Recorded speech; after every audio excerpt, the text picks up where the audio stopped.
증세. 예.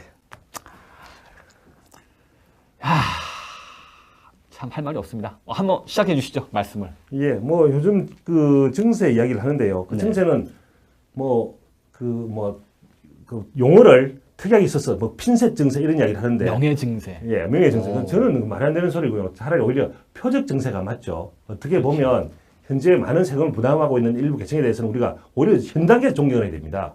마치 앞으로 증세하는 거에 대해서 존경한다. 그걸 핀셋 증세다라고 하는 자체가 문제고요. 오히려 표적 증세로 봐야 되고 거기에 대해서 이런 표적 증세보다는 그 이전의 전 단계로서 원래 세금 네. 자체는 국민 계세주의, 즉 보편적 과세가 원칙 아니겠습니까? 네. 보편적 과세를 원칙으로 해서 그 다음에 이제 소득 평등화를 위해서 소득 재분배를 위해서 어떤 누진세 과세라든지 이런 것들이 이야기되는 것인데 실제로 가장 근본은 보편적 과세, 즉 국민 계세주의에 따라서 여기에 따르는 그 증세 방법을 강구해야 되는데 국민의 지지, 표만을 위해서 일부 그 고소득자를 상대로 하는 과세만을 이야기하는데 그 과세의 효과 자체도 결과적으로 보면 네. 증세해야 될 목표량에 비하면 4조 정도에 불과하기 때문에 그렇죠. 목표량 한 180조 정도 되지 않습니까? 예, 예. 4조는 사실 얼마 안 되는 거거든요. 네. 거기에 비하면 뭐 다른 방법을 통해서 충분히 그 증세할 수 있는 방법인데도 불구하고 그 겨우 4조만을 위해서 그렇게 한다는 것은 마치 본인들이 그 서민을 위하고 일부 초고소득 대상자를 네. 마치 그 뭐 세금을 탈루하는 집단 네. 내지는 돈을 많이 벌면서 세금을 내지 않는 그런 집단으로 매도하는 듯한 그런 느낌이 있기 때문에 오히려 더 나쁜 것이고 오히려 실제적으로 진짜 여당의 입장에서 증세를 이야기하려고 한다면 국민 계세주의에 맞게 진짜 서민들을 제외한 뭐 중산층 이상이라든지 네. 이렇게 저액으로 저가로 증세를 할 수 있는 그런 세원을 발굴하는 게 맞지 않나 싶습니다. 연소득 3억 이상 되는 사람들에 대해서 소득세율을 높이겠다고 하고 얘기하고 있습니다. 이 방에서 방송을 진행하고 있는 우리 이계환 변호사님이나 그 구간에 해당되지 않죠? 저는 전혀 해당되지 않습니다. 예. 예, 그리고 또 앞에서 열심히 찍고 계시는 우리 PD님이나 작가님들 전혀 해당되지 예. 않으십니다. 관련이 없습니다. 그런데 이분들 연소득 3억 이상, 5억 이상에 대해서 고소득자에 대해서 증세를 하더라도 아까 말씀하셨던 것처럼 세수 증가분은 4조입니다. 근데 여당 정책위원장이 참 특이한 얘기를 했어요. 이 4조는 공약 이행을 위한 재원을 마련하는 것이 아니다. 전혀 기업의 그 사내 유보금을 재투자하는 데 사용하는 것이지 이것이 공약 이행을 위한 증세가 아니다. 라고 얘기를 하고 있습니다. 아마도 문재인 대통령이 우리는 여러 공약 사업을 진행하는 와중에서도 증세하지 않겠다라는 그 얘기를 했으니까 거기 발을 맞춰서 하는 것 같은데 아까 말씀하셨어요. 문재인 대통령이 5년 동안 공약 이행을 위해서는 178조가 필요합니다. 그렇습니다. 자연 세수 증가분, 그러니까 경제가 발전하고 여러 가지 세금이 거치면서 세수 증가분은 60조에 불과하다고 합니다. 그러면 178조에서 60조를 빼고 이번에 또 핀셋 증세, 표적 증세로 4조 원가량을 제외하면 그래도 100조가량의 대규모 증세가 불가피한 상황입니다. 예. 거기에 대해서 얘기가 아직 없죠. 예.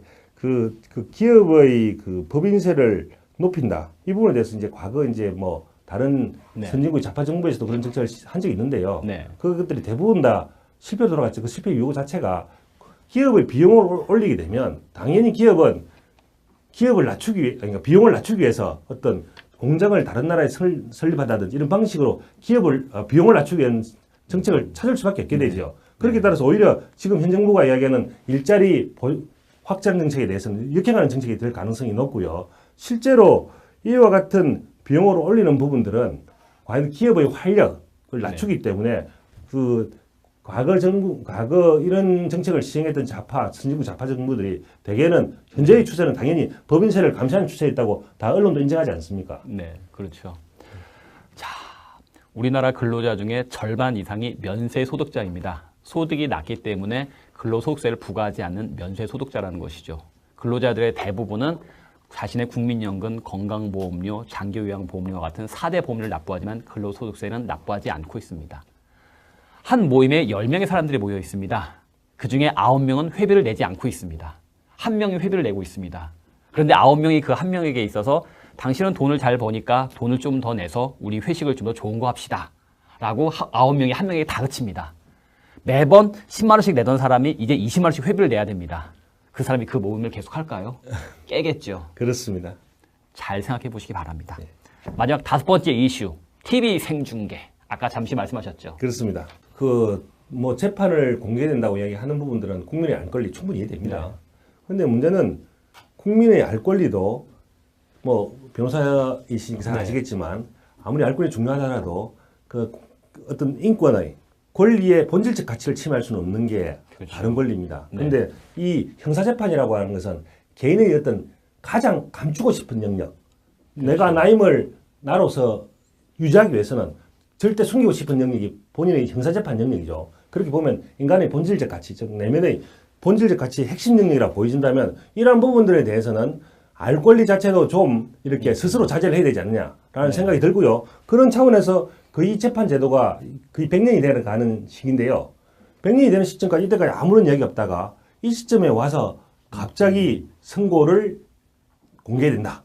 이런 이야기 나오는 자체가 현 시점에서 어떤 문제점이 이야기가 그 문제점에 대해서 많은 지적을 하는 이유가 거기에 있겠습니다.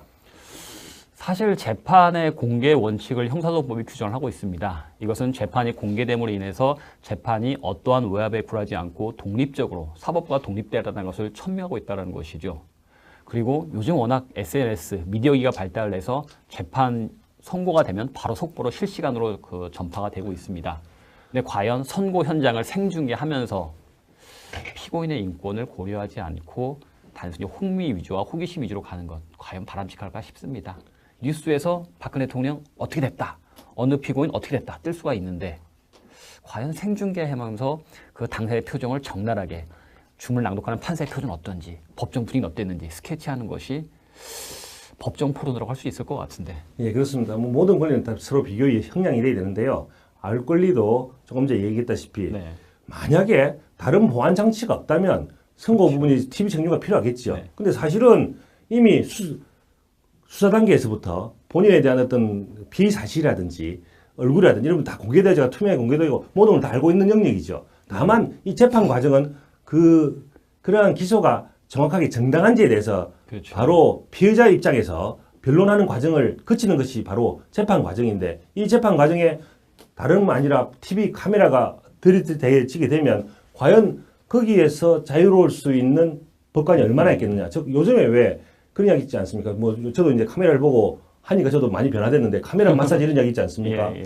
법관에게 아까 얼핏 말씀드렸지만 뭐 조직으로부터의 어떤 독립 이런 문제가 문제되는 것이 아니라 이제는 바로 이와 같이 그 카메라가 들이대어졌을 때 과연 이 법관이 법과의 양심에 따라서 판단해야 되는데 이 모든 국민들이 다 보고 있다라고 했을 때 그 국민들의 생각이 본인의 법과의 양심에 따른 판단과 다를 때 조금이라도 다를 때 과연 어떻게 과연 선고를 원래의 법과 양심에 따를지는 그거는 과연 자유로울 수 있을지 의문스럽습니다. 가장 독립적이고 가장 법과 양심에 따라 이루어져야 될 재판에서 과연 이 카메라가 다가왔을 때, 즉 카메라를 예상을 하고 판결문을 쓰게 될 때 네. 과연 자유로울지 의문스럽고요. 네. 지금 또 하는 이야기들은 선고만 생중하겠다 이런 이야기를 하는데 사실 뭐 우리 앵커께서도 변호사님께서 잘 아시지만 어떻게 보면 선고 판결문을 내릴 때 재판 과정보다 더 극단적인 예를 들어서 유죄일 경우에 네. 검사의 주장 취지에 맞춰서 유죄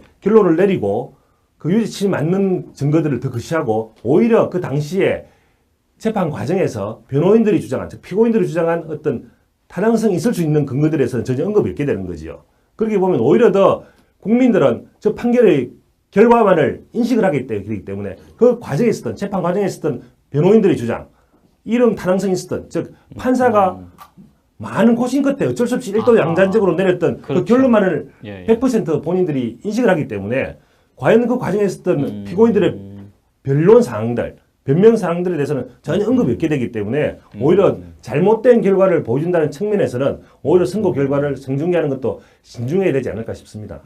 그렇죠. 우리는 선동된 여론에 의한 정치에 상당한 우려를 표시하고 있습니다. 그런데 이제 선동된 여론에 의한 정치를 넘어서 여론에 의한 재판, 법정 포르노까지 나오게 될 상황인 것 같습니다. 과연 우리 사회가 진보하고 있는 것인지 퇴보하고 있는 것인지 그리고 안타까운 현실입니다. 예, 앵커님 제가 하나만 더 말씀을 드리면 지금 이야기되는 TV 생중계는 지금까지는 적어도 이제 대법원에서의 선고는 생중이 되어 왔던 거 아니겠습니까? 네. 얼마 전에부터 이제 오픈이 됐었죠.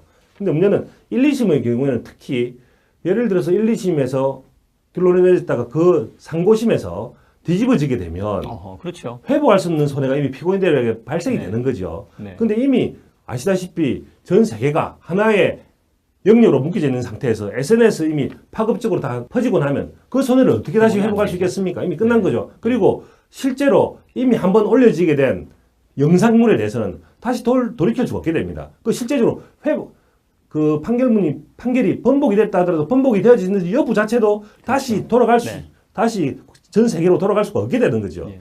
과연 이런 회복할 수 없는 손해에 대해서 손해 부분까지 염려가 되는 상태에서 과연 최종심이 아닌 1, 2심 선고 결과까지 과연 생중계를 통해서 다른 중계가 아니라 생중계를 통해서 해야 될 필요가 있는지 네. 약간 신중해야 될 필요가 있다고 보여집니다.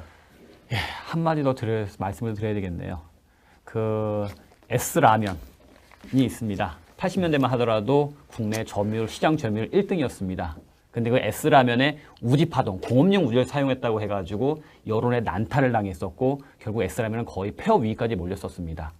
그런데 수사 결과, 재판 결과 공업용 우지는 사실이 아니었다라는 것이 드러났습니다. 그렇습니다. 하지만 이미 S라면의 시장 점유율은 바닥을 치고 있었고 S라면을 대신해서 N라면이 시장 점유율 1등을 기록을 했습니다. 그렇습니다.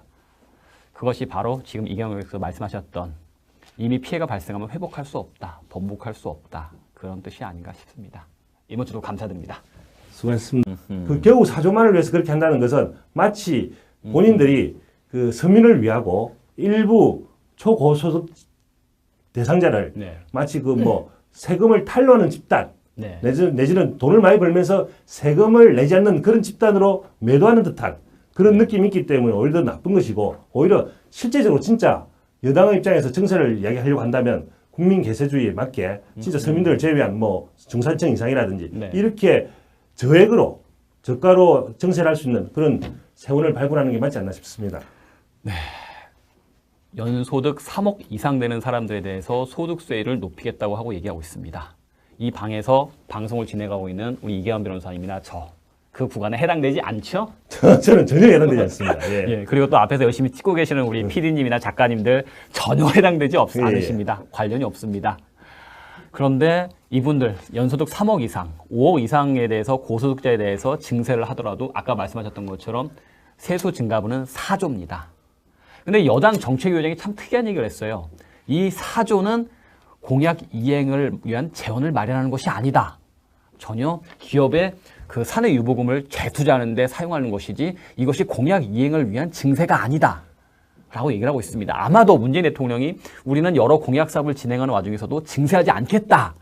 네. 보편적 가세를 원칙으로 해서 그 다음에 이제 소득 평등화를 위해서 소득 재분배를 위해서 어떤 누진세 과세라든지 이런 것들이 이야기되는 것인데 실제로 가장 근본은 보편적 과세, 즉 국민 개세주의에 따라서 여기에 따르는 그 증세 방법을 강구해야 되는데 국민의 지지, 표만을 위해서 일부 그 고소득자를 상대로 하는 과세만을 이야기하는데 그 과세의 효과 자체도 결과적으로 보면 네. 증세해야 될 목표량에 비하면 4조 정도에 불과하기 때문에 그렇죠. 목표량 한 180조 정도 되지 않습니까? 예, 예. 4조는 사실 얼마 안 되는 거거든요. 네. 거기에 비하면 뭐 다른 방법을 통해서 충분히 그 증세할 수 있는 방법인데도 불구하고 라는 그 얘기를 했으니까 거기 발을 맞춰서 하는 것 같은데 아까 말씀하셨어요. 문재인 대통령이 5년 동안 공약 이행을 위해서는 178조가 필요합니다. 그렇습니다. 자연 세수 증가분, 그러니까 경제가 발전하고 여러 가지 세금이 거치면서 세수 증가분은 60조에 불과하다고 합니다.